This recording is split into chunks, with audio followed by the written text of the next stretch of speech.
So if we start asking real questions, I like to use the analogy that we can go see plumbers or electricians, and if the doctor's the plumber and the functional practitioner is the electrician, okay, it's like sometimes you need the plumber.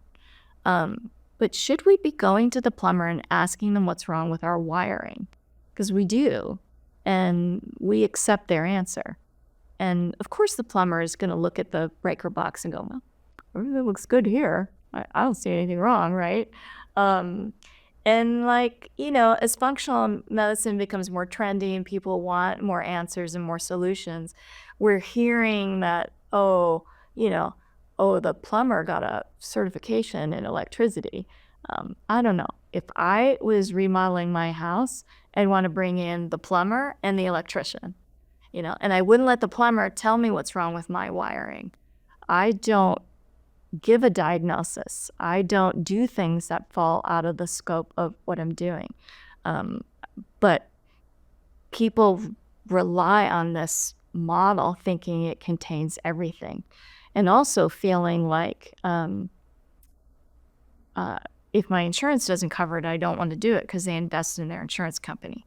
So I also like to say, that's like saying your homeowner's insurance is responsible for everything wrong with your house, and that I'm not going to fix my dishwasher or my AC or if it's not covered by my homeowner's insurance.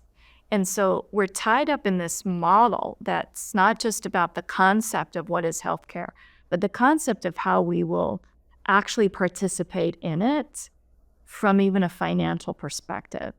And so if we can start to think differently about the concept of it, what is caring for my health?